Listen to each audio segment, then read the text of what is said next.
For all the listeners out there, that's All the People featuring Robert Moore, Cramp Your Style. Um, Definite 45-inch classic on my want list. You were hip to Catalyst or no? Of course, man. You know, like my best friends and even one of the Mango Hill artists. His name is Tony. I mean, we call him Tony from the Bronx, but you guys call him, and you call him Sanchez from Fusic. You Yeah, know what I'm saying? So, yeah, man. I know. We've been there. We've been a part of that movement for like 10 years. Especially that Fusic is a b-boy driven band. You know what I'm saying? Well, they were. Now they're just they want to be recognized as a regular band. I mean, they are a regular band, but you know what I mean. yeah. That was so cool to see them. I remember the first time I saw Fusic at Catalyst back in when they were like in the Pembroke Pines location. So that's like real back in the day Catalyst stuff.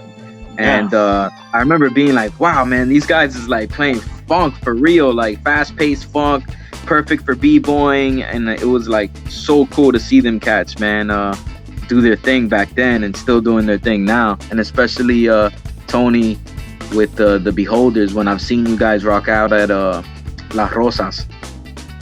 Nice. Yeah, we got that party honey. Well, we had that party honey. I mean, we still do. We still have that party honey. We throw it online now, and Tony still plays, and he's got his own project now. It's called Tony from the Bronx. It's a Spanish boogaloo act. It's boogaloo funk. It's loud, it's fun, it's party, and super cool. And Fusic is one of my favorite bands ever, and they are just innovators in their own rights. They're four friends who learned how to play instruments together, and they brought the art of b-boy into it, and they changed the world, man. And I don't think the world will really appreciate it until later, man. Just like everything else is in life, But I think Fusic is one of the greatest bands that ever was put down the Florida grounds here. Nice, nice. Yeah, man. Definite. And Mac, man. Mac's what's Mac's solo thing that he's doing by now? Oh, The he's a Black black Dove. dove. He's a black Yeah, dove, the man. Black Dove. I had a mental freeze right there. But yeah, man. Like I ran into you guys performing together at Las Rosas by accident.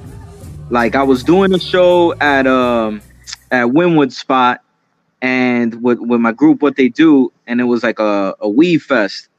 And so we do the show, whatever, and then I'm with my wife, bro, and she doesn't like to be around so much weed all at the same time. So I was just like, yo, let's book it out of here. Let's go to Las Rosas. I was just like, let me just go to Las Rosas. I know it's a good little vibe. And we went, and to my surprise, bro, you guys had your show that night. It was the Honey show that you referenced, and I was Yeah. just like blown away. I was just like, wow, man. I'm watching you, and I'm just yo, that's the dude from Catchy Shuby. And then I'm looking at the band and I'm like, yo, isn't that cat from Fusic? And wait a minute, I'm like, wow, this is like a real dope gumbo of musicians getting down right now, man. And it was like, I think after that night, I probably went to like five more of your shows that you had in Las Rosas. Yeah, man. We're super blessed before the pandemic to have a platform to kind of give to people, and it was cool, man. For Las Rosas to give funk and soul music a chance, to kind of do whatever the fuck we wanted. Because, I mean, it's kind of liberating when you get to do whatever you want. Obviously, there was it's not always it's not always easy, man, when you're trying to be liberated and trying to do whatever you want, however you want, and people don't see the vision yet. You know what I'm saying? But the truth of the matter is that that party was at, like, it was at capacity or sold out every time we've done it. Our The drinks were always, the bar sales were always incredible, and we never had issues in that sale, in that sense, where they're like, yo, well, that's why they couldn't tell us nothing, because we were doing whatever we wanted, but we were selling drinks, and we were playing music till 5 a.m. You know what I'm saying? So we were doing our thing, and we were able to, really kind of catapult ourselves and really get better as musicians, just to kind of do this thing. And it got to the point where, like, the Dove, Mac was headlining this, and Tony was headlining this. As we were all just like headlining it, and and it got to the point where I didn't even have to be there to do.